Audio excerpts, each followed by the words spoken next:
नईम साहब, आपने ब्रेक पे जाने से पहले चौधरी साहब की पूरी गुफ्तगू सुनी, आप क्या ऐड करेंगे उसमें? सर, चौधरी साहब की गुफ्तगू में ऐड क्या किया जा सकता है, लेकिन मैं ये बस देखता हूँ कि ये अब मामला जो है सिर्फ अमेरिका ईरान जंग का नहीं है, ये आग फिर और घरों के चिराग भी जो है वो गुल करेगी और ये लड़ाई बहुत बढ़ जाएगी। और दूसरी बात यह है कि वो अपने एटमी प्रोग्राम से पीछे हट जाएं, उसको ज़ीरो कर लें और वो एक रजीम चेंज की तरफ चले जाएं, ये तो होता दिखाई दे नहीं रहा हमें। अलबत्ता ये है कि अमेरिका भी जाहिर है कि अपने इस मुतालबे से ना पहले पीछे हटा और ना अब पीछे हटेगा। अलबत्ता सबसे इंपॉर्टेंट पहलू ये है कि ईरान की मदद के लिए जो है ना वो बराह रास्त कौन आता है, उसके साथ खड़ा कौन होता है, वो भी को खड़ा होता दिखाई नहीं देता। कोई नहीं होगा। उसमें यह है कि अगर जो है ना वो चाइना सपोर्ट करता है तो वो वेपन्स की हद तक या उसको फैसिलिटेट कर यूक्रेन को लड़ाई खुद लड़नी पड़ी, exactly. लड़ कौन तो सबसे इंपॉर्टेंट बात वही चौधरी साहब की सारी गुफ्तगू में कि ईरान ने लड़ना खुद है, लड़ाई उसने खुद लड़नी है। आज अफगानिस्तान वाले मामले पे जब वो आपने शुरू में कहा पैमाना लबरेज हो गया सबर का, तो हम खुद लड़ रहे हैं। इंडिया के साथ जब हमारे मामला हुए तो हमने इंडिया के साथ अपनी लड़ाई खुद लड़ी है, ईरान ने अपनी लड़ाई खुद लड़नी है। अब ये फैसला ईरान ने करना है कि उसने ब्लैकमेल होना है या उसने कुर्बानियां देनी है। जावेद चौधरी साहब, मैंने आपको एक बड़ा ही तीखा सवाल करना है, पंजाबी कहते हैं औखा सवाल करना है, और पाकिस्तान में ज़्यादा सोखे कर रहे हो। हाँ, पाकिस्तान में कोई ज़्यादा लोग नहीं है जिनसे मैं ये सवाल कर सकता हूँ। आपसे मैं जसारत करूँगा क्योंकि आप मुझे भी एजुकेट करेंगे। देखिए, जब हम 100 साल की तारीख उठाते हैं तो specially post second world war, तो अमेरिका ने जितनी हुकूमत की है वो अलाइंसेस के ऊपर की है और अपने यूनियंस के ऊपर किया, चाहे नेटो बनाए, चाहे सीटो बनाए, चाहे यूएन बनाए, चाहे सेंटो बनाए, जो भी है, और वो अपने एलाइज के थ्रू उसने पूरी दुनिया के ऊपर काबू पाया। लेकिन गुज़िश्ता 1 महीने के अंदर हमने देखा कि सबसे बड़ा एलाई कनाडा, उसको उसने अपनी दुश्मनी पे मजबूर कर दिया। और 100 साल के अंदर, या कम से कम मैंने तो अपनी ज़िंदगी में आज तक नहीं सोचा था कि यूके कभी उठ के अमेरिका को ना करेगा और उसकी पॉलिसी के बरक्स चाइना से जाके गठजोड़ कर लेगा। यानी यूके जैसा मुल्क जो है वो ये समझ रहा है कि अमेरिका के साथ अलाइनमेंट उसके फ्यूचर के लिए अच्छी नहीं है। तो क्या अमेरिका ज़्यादा पावरफुल हो गया है? क्या अमेरिका फर्स्ट की बात हो गई है, या लोगों को होश आना शुरू हो गया और इसका मुस्तकबिल क्या है अमेरिका का? फिर नहीं, ऐसा नहीं है जी। ये ज़हन में रखें कि जो यूरोपियन यूनियन है वो अमेरिका के बगैर कुछ भी नहीं है। अगर आपने सेकंड वर्ल्ड वॉर की मैं मिसाल दी है तो उसके अंदर देखें ना, यूरोप लड़ रहा था आपस में। जर्मनी ज़ाहिर यूरोप का हिस्सा था और उसके बाद जो अलाइज थे, जो ब्रिटिश है वो भी यूरोप का हिस्सा था। तो यूरोप वर्सेस यूरोप था, दोनों आपस में लड़ रहे थे। और उस वक्त अगर अमेरिका सपोर्ट ना करता तो हिटलर फ्रांस को खा गया था और साथ साथ बरतानिया को खा गया था। तो उस वक्त चर्चिल ने मिन्नत करके बहुत नीचे लग के अमेरिकन को अपने साथ शामिल किया था और अमेरिका फिर उनकी सपोर्ट के लिए आया और अमेरिका ने उसके लिए कुर्बानी बहुत ज़्यादा दी। यानी कि फ्रांस को बचाने के लिए इतने ज़्यादा सोल्जर्स मरे अमेरिकन के कि आप तसव्वुर नहीं कर सकते। नॉर्मंडी में वहाँ पे जो जंग हुई थी वो बड़ी खौफनाक जंग हुई थी। और आज भी अगर आप पेरिस में जाएं तो 2 कब्रिस्तान मौजूद हैं, जो फर्स्ट वर्ल्ड वार का कब्रिस्तान था और सेकंड वर्ल्ड वार का, जिसके अंदर सिर्फ अमेरिकन दफन है। और वो ज़मीन अमेरिकन ने ख़रीदी फ्रांस से और वहाँ पे उन्होंने अपना झंडा लगाया क्योंकि इतनी लाशें अमेरिका वापस अपने मुल्क में ले जा नहीं सकता था। तो अगर उस वक्त अमेरिका फ्रांस के पीछे खड़ा ना होता तो फ्रांस निकल गया था हाथ से और उसके बाद ये जर्मन होता आज।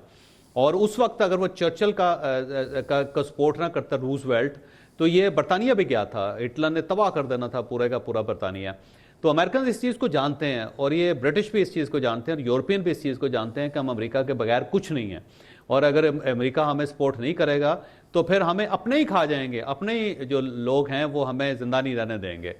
तो अमेरिका जो है ना 80 साल के बाद जाके अब मेरा ख्याल थक गया है इन लोगों की सपोर्ट करते करते, और डोनाल्ड ट्रंप सीधा हो गया कि हर बार आप पैसे हमसे ले जाते हैं और अपने मफादात जो हैं उनको भी आप अजीज़ रखते हैं और हमारे मफादात को आप दाव पे लगा देते हैं।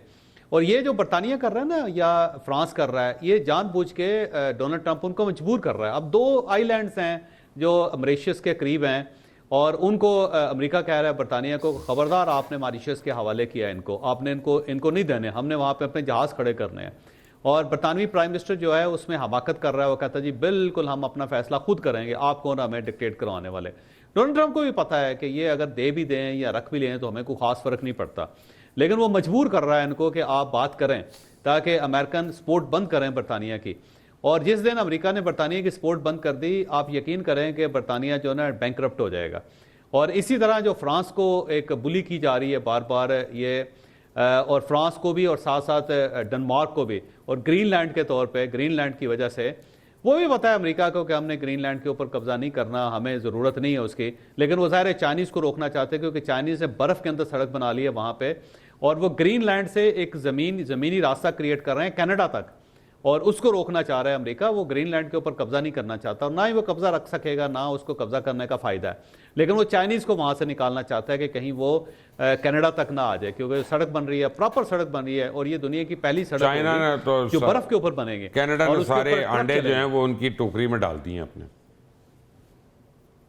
हाँ वो जाहिर है। तो ये बेसिकली ना अमेरिका कनाडा के ऊपर कब्जा करेगा, ना वो ग्रीनलैंड के ऊपर कब्जा करेगा। ये सिंबॉलिक होगा, जरा प्रेशराइज किया जा रहा है कि ये सारे मुल्क जो है ना वो कहेंगे जी नहीं जी हम मानते हैं आपको, हम अपने फैसले खुद करेंगे। और जो ये कहेंगे तो अमेरिका देखे उनके ऊपर टैरिफ भी लगा रहा है, अपने आप को साइड पे भी करता जा रहा है, जिससे इन सब की इकोनॉमी डिस्टर्ब हो जाएगी। इवन कनाडा की इकोनॉमी बहुत ज़्यादा डिस्टर्ब हो जाएगी क्योंकि वो डिपेंडेंट है अमेरिका के ऊपर। तो कोई भी मुल्क भी हो वो अमेरिका के ऊपर इस वक्त डिपेंडेंट है। मसलन अगर फर्ज करें कि पाकिस्तान के ऊपर पाबंदी लगा देता है, पाकिस्तान की एक्सपोर्ट कम है अमेरिका के अंदर, लेकिन वो हमारे लिए ऑक्सीजन की हैसियत रखती है। हम ज़्यादा डिफ़ॉल्ट की तरफ चले जाएंगे। और देख लें जो मोदी के साथ किया जा रहा है, मोदी को देखें दीवार के साथ लगा दिया टैरिफ लगा के, तो वो सारी इकॉनमी डिपेंडेंट है अमेरिका की इस वक्त। इवन चाइना भी, अगर चाइना की भी वो टैरिफ लगा देता है या इंपोर्ट्स नहीं लेता, उनकी एक्सपोर्ट्स को डिस्करेज कर देता है, तो चाइना की इकानमी भी डैमेज हो जाएगी। इस वक्त मंडी दुनिया में सिर्फ एक ही है और उसका नाम अमेरिका है। अमेरिका इस चीज़ को अंडरस्टैंड करता है और ये फर्स्ट टाइम इस तरह हुआ है कि डोनाल्ड ट्रंप ने अपनी जो पावर थी उसे दिखाना शुरू किया पूरी दुनिया को। तो वो उसका मकसद ये नहीं है कि कोई वो जंग छेड़ना चाह रहा है या मुल्कों के ऊपर कब्जा करना चाह रहा है, लेकिन वो सब मुल्कों को उनकी औकात बता रहा है कि आपकी ये औकात है।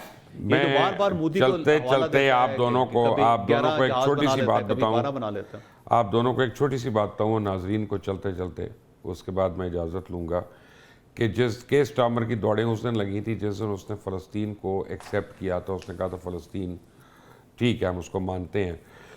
अगले दिन 10 डाउनिंग स्ट्रीट में एक ईमेल आई और उसके ऊपर लिखा हुआ था गेम ओवर, और वो ईमेल आई थी तेल अवीव से उसको। और क्योंकि अब यूके के साथ जितनी इंटेल शेयरिंग है मिडल ईस्ट के ऊपर, वो सारी इजराइल करता था, और जितनी दहशतगर्दों की लिस्टें हैं, जितनी वेटिंग है लोगों की कि कौन टेररिस्ट है, कौन उन ग्रुप्स के साथ है, ये वो, उन्होंने वो इंटेलिजेंस शेयरिंग उनके साथ बंद कर दी। उस दिन से उनकी दौड़ें लग गई और वो चाइनीज़ इंटेलिजेंस से मदद लेना चाह रहे हैं अब यहाँ पे। ये एक इतला है, I don't know how correct it is.